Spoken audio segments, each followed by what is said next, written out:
আমি তো লাইভে এসছিলাম। তোমরা যারা ঢুকেছিলে লাইভে জানো। তো লাইভে এত কিছু ছোট লোক জয়েন করলো যাদের এত নোংরা, নোংরা কথাবার্তা। ছোট লোকগুলো ওই জন্যই ঢোকে লাইভে। তো সেই জন্য আমি বড় ভিডিও করছি কারণ আমার মন মানসিকতা নেই ওদের ওই নোংরা, নোংরা কমেন্টসের উত্তর দেওয়ার মতো। যাই হোক তোমাদেরকে কটা কথা বলতে আমি ভিডিওটা অন করেছি। তোমরা জানো যে আহাঙ্কারাকে আমার কাছে আগের রবিবার এসছিল। আর এই সোমবার আহাঙ্কারা অনেক অনেক অনেক দূর দেশে পাড়ি দেয় শিবদাদুর বাড়িতে। তো এই এক সপ্তাহের প্রত্যেকটা সেকেন্ড, প্রত্যেকটা মুহূর্ত আহাঙ্কারার সাথে কাটানো আমাদের কাছে একটা অনেক অনেক মূল্যবান। এবং এই সময়টা বোধহয় আমরা সারা জীবন এই স্মৃতিটা আমরা যতদিন বাঁচবো আমাদের সাথে আগলে রেখে বাঁচবো এই স্মৃতিটা। মনে হয় না অবশ্যই বাঁচবো। আহাঙ্কার আমার মনের মণিকোঠায় থেকেই যাবে। জানি না ও কোনোদিন আমার কাছে ফিরবে কিনা। যদি ফেরে তাহলেও যেমন থাকবে, না ফিরলেও এই আহাঙ্কারা স্মৃতি আমার মনে সব সময় থেকে যাবে। আহাঙ্কারাকে যখন আমরা নিয়ে আসি একদম সুস্থ ছিল আহাঙ্কারা। তো ৩-৪ দিনের মাথায় ওর একটা পটির প্রবলেম হয়, মানে পটিটা পাতলা করে। আমি প্রথমে জেনারেলি যে ওষুধ টষুধ দেওয়ার দিই, তারপর দেখলাম খুব পাতলা করছে। সঙ্গে সঙ্গে আমি এখানে আমাদের একজন প্যারাভেট আছে, তাকে আমি ফোন করলাম। এবার দেখো কুণাল চক্রবর্তীর ওখানে আমার যেহেতু তোমাদের দাদাভাইয়ের অফিস আছে, মেয়ের স্কুল আছে, আমার পক্ষে তো অত দূর আমি যেখানে রোজ যেতে পারবো না সেখানে আমি একবারও যাব না, এরকম একটা ব্যাপার। আর এই ক্ষেত্রে ডক্টরবাবুকে আমি ভিডিও কলে কোনো রকম হেল্প আমি ডক্টরবাবুর কাছ থেকে নিয়েও আমার উপায় ছিল না, কারণ এই ক্ষেত্রে স্যালাইন দেওয়াটা জরুরি, আমার এক্সপিরিয়েন্স বলেছিল। তো ডাক্তারবাবুকে আমি ওই জন্য যোগাযোগই করি না। ডাক্তারবাবুদের একটা প্রসিডিওর্স আছে, আমি তোমাকে আমাদের বড় ভিডিওতে বলেছিলাম। ওনার কাছ থেকে ওষুধ নিতে হবে, সব কিছু করতে হবে। তো আমার এই আহাঙ্কারার জন্য প্রতিটা মুহূর্ত, প্রতিটা সেকেন্ড খুব জরুরি ছিল। আমি ৪ ঘন্টা চুঁচুড়া থেকে আসতে টাইম লাগতো মেডিসিনের, সেইটুকু আমি সময় নষ্ট করতে পারতাম না। আর তো আমাদের এখানে একজন প্যারাভেট আছে, সেই প্যারাভেটের নাম আমি নিচ্ছি না। আমি কারুর আজকে আমার বাচ্চা চলে গেছে বলে কারুর পেটে আমি লাথি মারতে চাই না। তো বিশ্বাসটা তো ক্রমশ ভেঙে যাচ্ছে। ও আমার গর্ভর বেলায় ইঞ্জেকশনগুলো দিয়ে যেত। তো ওকে আমি ফোন করলাম, করে বললাম যে আহাঙ্কারের এরম এরম হয়েছে। তুমি একটা ডক্টরের সাথে আমাকে ভিডিও কল করে কথা বলাও। ওর থ্রু একজন ডক্টরকে আমি আমার বিড়াল টমেটোকে দেখাই। জানলাম যে তার সাথেই কথা বলাও। ও এসে ও নিজেই স্যালাইন-ফ্যালাইন সমস্ত কিছু ঠিক করলো। বললো আমি ডাক্তারি পড়ছি বলে ও মেডিসিন, ওষুধ-টষুধ সমস্ত কিছুই দিল। তো সেই মেডিসিন, ওষুধগুলো ওকে দেওয়ার আগে আমি নিজে সার্চ করি, রিসার্চ করি, দেখি যে ঠিক আছে মেডিসিনগুলো যা, যা দিয়েছে আমি বাকি অনেকের সাথে কথা বলেছি। ঠিক আছে। কারণ এই ইনফেকশনে এইরকম এই অ্যান্টিবায়োটিকগুলোই চলে, স্যালাইনের সাথে এই চলে এবং আমি নিজেও জানতাম যে এগুলোই চলে। ঠিক আছে। দিচ্ছিল, বাচ্চাটা সুস্থও হচ্ছিল, খেলা করতো। মানে এই ৩ দিনে কিন্তু ও একেবারেই ঝিমিয়ে ছিল না, নেতিয়ে ছিল না, খেলা করেছে, সমস্ত কিছু করেছে। এবার ওদের একটা জিনিস কি হয়, ওদের যখন এই জিনিসটা হয় না, ওদের স্যালাইনের টাইমটা ওরা তো খায় না, স্যালাইনের সময় তো খাওয়ানো যায় না। এই স্যালাইনের টাইমটা কিন্তু ওদেরকে একটা নির্দিষ্ট টাইম মেনটেন করতেই হয়। আর ওকে স্যালাইন দেওয়ার পরেও না ও বমি করছিল, খাবার তুলছিল। আর জলের মতো বমি করছিল, খাবার তুলছিল না। আর পটি করছিল। তো আমি যখন জিজ্ঞাসা করলাম বলল ওইটা পেটের ময়লাটাকে কাটানো হচ্ছে স্যালাইন দিয়ে। এটা আমাকে অনেকেই বলল যে স্যালাইন দিলে ইনফেকশন হলে ওই ব্যাপারটা বেরিয়ে যায়। আমি জানি তাই হচ্ছে। আজকে সকালেও মেয়ে আমার সাথে হাঁটাহাঁটি করলো, আমি এই ঘর ও ঘর যাচ্ছি, ও হাঁটলো, খেললো। পটিটা কিছুতেই বন্ধ হচ্ছে না। তা আমি বারবার করে কাল থেকে বলছি, আচ্ছা স্যালাইনের সাথে মেট্রোজিল চলছে, তাজোপেট চলছে, তাহলে পটিটা কেন বন্ধ হচ্ছে না? না পটিটা ময়লা বের হচ্ছে। আমি তখনও বললাম যে তুমি কিন্তু ডাক্তারবাবুকে একবার কল করো। ডাক্তারবাবুকে সেদিনকেও আমি বললাম, তা ও করলো না। আর আমাদের এখানে হাওড়ার দিকে জানো তো একটা ডাক্তার বিশ্বাসযোগ্য নয় এবং খুব কম প্যারাভেট আছে যারা বিশ্বাসযোগ্য। তো আমি সাধারণত অনলাইনেই আমি ডাক্তার দেখানো পছন্দ করি। আমার পোলোর সময় থেকে যখন শিবাজি পাত্র ছিল, শিবাজি পাত্র যখন মারা গেলেন তারপর থেকে আমি অনলাইনেই দেখাই। কলকাতার ডক্টরতে দেখাই। এবার আমি যে বেলগাছিয়া নিয়ে যাব, বেলগাছিয়া নিয়ে যাওয়ার মতো সময় আমার হাতে ছিল না। তো আমি সকাল থেকে ফোন করছি ছেলেটাকে যে, "তুমি এসো, এসো, ওর কিন্তু অবস্থা খারাপ।" একবার ফোন ধরে বলল, "হ্যাঁ।" আমি বললাম যে, "আমি আমার মেয়েকে স্কুল পাঠাইনি আজকে। তুমি কিন্তু তাড়াতাড়ি এসো।" ও বলে ও কয়েক সেকেন্ডের মধ্যে ফোনটা কেটে দিল। "হ্যাঁ, আমি আসছি। আমি এক্ষুনি তাড়াতাড়ি আসছি।" এইবার আমি ২০ থেকে ২৫ বার ফোন করে গেছি। ওকে ফোন ধরছে না, ফোন ধরছে না। ওর আরেকটা অ্যাসিস্ট্যান্ট আছে, তাকে আমি ফোন করছি। সে বলছে, "হ্যাঁ, যাচ্ছি, যাচ্ছি।" আমি বারবার বলছি যে, "আমার বাচ্চাটার কিন্তু শরীর খারাপ।" এবার আমাকে আগের দিনকে ও বলেছিল যে, সমানে বলছে, "তুমি পার্ভোর একটা টেস্ট করাও।" পার্ভোর টেস্ট। আমি বলছি, "পার্ভোর টেস্ট কেন করাতে হবে? তুমি নিজে একটা পার্ভো চেনো না? আমি চিনি। তুমি ডাক্তারি পড়ছো, চেনো না? তুমি ডাক্তারকে কল করো। ডাক্তারকে কল করে জিজ্ঞাসা করো যে পার্ভো হয়েছে কিনা? আমি শুধু আমার ওই টাকাতে আমি আমার বাচ্চাদের খাওয়াবো? আমি আর আমি জানি যে টেস্ট করা মানেই তোমরা কমিশন খাবে। টেস্ট আমি কিছুতেই করাবো না।" আমার তো সেই ধারণাটা আছে। দিয়ে তারপরে এসে বলছে যে, বাড়িতে এসে তোকে যে বাচ্চাটার জন্য ডাকা হয়েছে তুই সেই বাচ্চাটাকে দেখ। না দেখে আ গনসা একটু মারপিট করে গোপলার সাথে। তো গনসার পিঠে না একটু মানে লোমটা উঠে, ও কামড়েছে গোপলা, উঠে গেছে। আমি টি ব্যাগ দিয়েছি। ওটা অনেকবার হয়েছে, আবার গজিয়ে গেছে। ওর স্কিনে ডিফেক্ট আছে। দুর্জয়কে বলছে দুর্জয়ের অমুক আছে। আরে তোকে যেটা দেখতে বলেছে তুই সেটা দেখ না। তুই এসে বাচ্চাদের ডিফেক্ট খুঁজছিস। তুই যেন নিজেকে আর সমানে বলে যাচ্ছে ওদের ভ্যাকসিনগুলো ঠিকঠাক দেওয়া হয় তো। আমার প্রত্যেকটা বাচ্চা সুস্থ। কোনোদিন শুনবে না আমার কোনো বাচ্চা কিন্তু অসুস্থতায় ভুগছে, টাচউড, ভগবানের কৃপায়। হ্যাঁ, আমি নিজে হাতে ভ্যাকসিন দিয়ে এবং খুব কেয়ার করে দিই। যতদিন ডাক্তারের ভরসায়, এই প্যারাভেটের ভরসায় ভ্যাকসিন দিতাম, আমার বাচ্চাদের শরীর খারাপ হতো। এখন কিন্তু আমার বাচ্চাদের একটাও শরীর খারাপ নেই। তো ও যখন দেখলো যে এ তো আমি ভুল জায়গায় তীর ছুঁড়ে ফেলেছি, এ মহিলা তো এক্সপেরিয়েন্সড, এ তো আমাকে সহজেই সব টেস্ট-ফেস্ট করে এর থেকে তো কমিশন আমি কামাতে পারবো না। তার থেকে আমি বাচ্চাটাকে আর পাত্তাই দেব না। ওই সব কাজ সারার পরে যদি একটুখানি আমার আ সুবিধা হয়, আমি যাব, গিয়ে একটুখানি দেখে চলে আসবো। কিরকম অসভ্য চিন্তা করো। আজকে আমি সমানে বলছি বাচ্চাটা কিন্তু, হ্যাঁ, এবার তার মধ্যে আমি জ্বর দেখেছি, জ্বর দেখে দেখছি ১০৪ জ্বর। যখন ১০৪ জ্বরটা উঠেছে তখনই আমি জানি সব শেষ। কারণ আমার অরুর এরকম জ্বর উঠেছিল। তাও আমি জ্বর হলে যা, যা করার আমি সমস্ত কিছু করছি। আমি সমানে ফোন করছি ওর অ্যাসিস্ট্যান্টকে, "তাড়াতাড়ি এসো, তোমার আ আ আ যে দাদা সে ফোন ধরছে না, ওকে বলো ফোন ধরতে, তাড়াতাড়ি এসো, তাড়াতাড়ি এসো।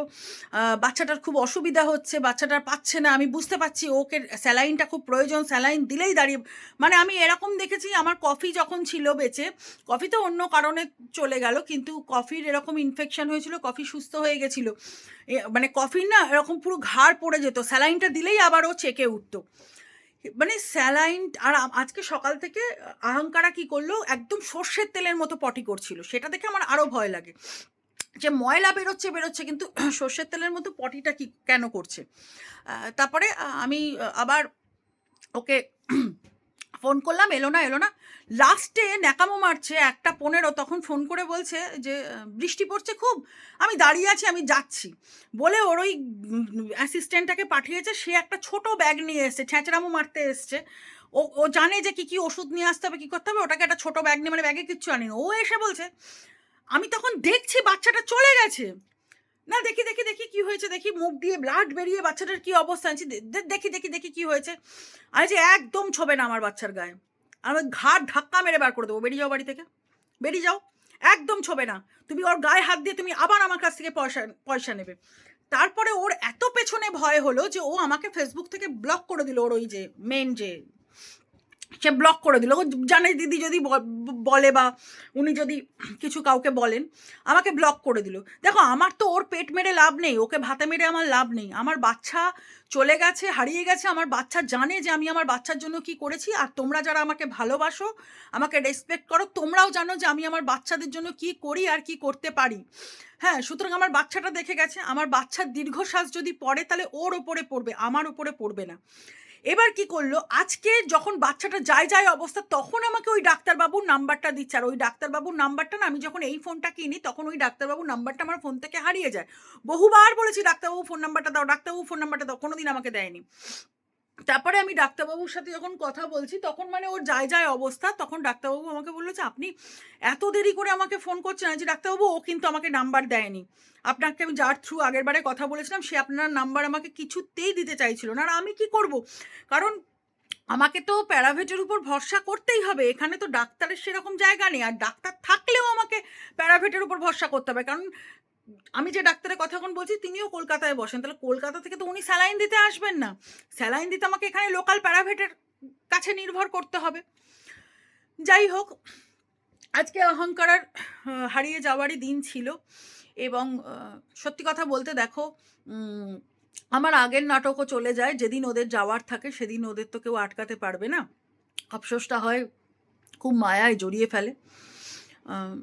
আহাঙ্কারা কোনো দিন ফিরবে কিনা আমার কাছে আমি জানি না, খুব স্বাদ করে নাম রেখেছিলাম, তোমরাও বলেছিলে নামটা ভালো, যদি কোনোদিন আমার কাছে নাও ফেরে তাও ওর সাথে কাটানো আমাদের সাথে এই 7টা দিনের স্মৃতি বুকে জড়িয়ে রাখবো, আর যদি কোনোদিন ফেরে তাও ওর সাথে কাটানো ওই 7টা দিনের স্মৃতি জড়িয়ে রেখে দেব। আমাদের এই আহাঙ্কারা আমাদের কাছে সারা জীবন আহাঙ্কারা হয়েই থাকবে।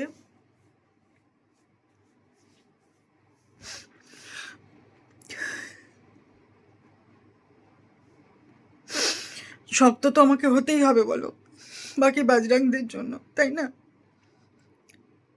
আসলে ভয় লাগে না, বারবার এই চিকিৎসা ব্যবস্থার দিকে এতভাবে, যেখানে বিশ্বাস করছি সেখানেও ঠকছি, যেখানে নতুনভাবে যাচ্ছি সেখানেও ঠকছি। এদের চিকিৎসা ব্যবস্থাটা এখন এমন হয়ে গেছে না, খালি ব্যবসা আর পয়সা, এদের প্রাণের কোনো দাম নেই, চারিদিকে খালি এই টেস্ট করাও সেই টেস্ট করাও, এই টেস্ট করাও সেই টেস্ট করাও, চারিদিকে খালি এইরকম জিনিস।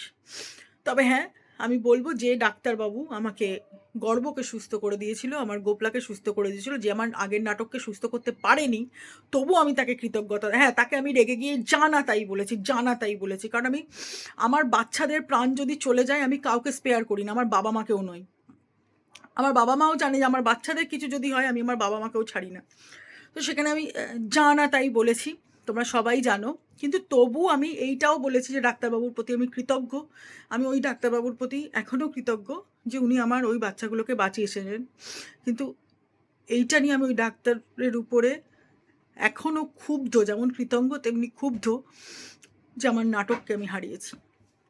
যাই হোক, আমি যতটা ট্রিটমেন্ট জানি, অনেকটাই জানি, ততটা করবার চেষ্টা করি, কিন্তু স্যালাইন ট্যালাইনগুলো হলে একটু অসুবিধা হয়, সেটাও আমি স্যালাইনটাও না আমি শিখে নেবার চেষ্টা করব, আমি খোঁজ খবর চালাচ্ছি যাতে আমি শিখে নিতে পারি, কারণ আমার তো আর একটা দুটো বাচ্চা নয়, আমার বাজরাংরা যে ঘরের বাজরাংরা শুধু তাও নয়, আমার ঘন্টু থেকে শুরু করে অনেক বাচ্চা আছে আমাকে তো সবাইকে বাঁচাতে হবে, চেষ্টা তো করতে হবে সবাইকে, ফেলে তো আমি দিতে পারবো না কাউকে, আর আমার কাছে ঈশ্বর পাঠায়, আমি তাদের আগলে যত্নে বড় করি, আমার ঘর বাইরে অনেক বাচ্চা, আমার তো অত পয়সা নেই, আমি আমি নিজে শিখে না নিলে আমি কি করে পারবো বলো, আমি অত হিউজ কি করে আমি তাহলে তাদেরকে রেস্কিউ করব, আমাকে নিজেকে শিখতেই হবে, যতক্ষণ আমার পয়সা যতটুকু কুলাচ্ছে আমি করছি, কিন্তু আমি নিজে শিখে নিলে তো আমার আর এই চিন্তা করতে হবে না লোককে আমায় পয়সা দিতে হবে, আমি আমার মতো করে করতে পারবো।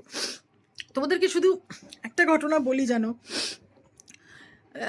আহাঙ্কারা এসেছিল বোধহয় আমার কাছে এই কটা দিনের জন্যই, কারণ আহাঙ্কারা যবে থেকে এলো, আমার বাচ্চারা প্রত্যেকে এলে আমি আগে তাদের জন্মদিনটা নোট করে রাখি, তাদের মানে সমস্ত কিছু আমি করে রাখি, আমি না আহাঙ্কারার জন্মদিনটা আমার কিছুতেই এই কদিনের মধ্যে নোট করা হলো না, যে ওর জন্মদিনটা কবে, আমি করতে পারলাম না, এইটা একটা। তারপরে আজকে ও হারিয়ে যাওয়ার পর হঠাৎ করে রান্নাঘরে পরপর একই রকম ছন্দ হয়ে আওয়াজ হয়ে, গ্যাসের টেবিলের উপর একটা স্ল্যাব আছে, দুটো কাঁচের গ্লাস ঠক ঠক করে ভেঙে গেল, আমার শ্বাসনালীতে খাবার আটকে আমার মানে পুরো দম বন্ধ, আমি তো ভেবেছি বোধহয় আমি আজকে চলেই গেলাম, আমি যখন এরম চোখ বড় বড় করে কাশছি না, গল্প আমার সামনে, আমি গল্পকে দেখতে পাচ্ছি, গল্প না মাথাটা নেড়ে নেড়ে এরম করে দেখছে মার কি হয়েছে, একটা হলো, মেয়েটা আমার আজকে হারিয়ে গেল না, মেয়েটা আমাদের বোধহয় অনেক ভাড়া নিয়ে অনেক কিছু কাঁধে নিয়ে চলে গেল, জানো আমাদের অনেক কিছু কাঁধে নিয়েও চলে গেল, যাকে এইটুকুই বলার ছিল। কাল থেকে তোমরা আবার ভিডিও পাবে বাকি বাজরাংদের, আমি আজকে আর সেরকম কিছু ভিডিও দিলাম না। আজকে মনটা খুবই খারাপ। সবার সাথে মিশে গেছিল জানো, সব বাচ্চাদের সাথে আমার মিশে গেছিল, আমার বাচ্চারাও খুব মিশে গেছিল। আদ্যাটা খুব কষ্ট পাচ্ছে। আদ্যা যেমন রাগী, রেগে যায়, ওকে প্রথমটা অ্যাকসেপ্ট করছিল না, কিন্তু মারাত্মক ভালোবেসে ফেলেছিল। যাই হোক, ভালো থেকো। ওরা, ভগবানের কাছে আমি একটা কথাই বলি, ঠাকুর ওদেরকে সুস্থ রেখো। মানে এই সমাজে, এই পৃথিবীতে না, ওদের চিকিৎসা ব্যবস্থাটা তো ভালো না। যে যেখান থেকে পাচ্ছে মারার ধান্দায় রয়েছে। ওদেরকে যদি ভালো রাখা হয় না, ঈশ্বর যদি ওদের ভালো রাখে, তাহলে ওরা কয়েকটা বছরের তো জীবন, এর মধ্যেই এত শরীর খারাপ, এত কিছু করে ওরা কি করে থাকে? একটু সুস্থভাবে যদি ওদেরকে করা হয় না, ওরা অনেক ভালো করে থাকতে পারে। আজকাল মানুষের শরীর খারাপ হলে বা এত লিভার, কিডনি, হ্যাঁ না, এত সুখের টেস্ট হয় না, যা এদের পেছনে শুরু করেছে। যাই হোক, সকলে ভালো থেকো।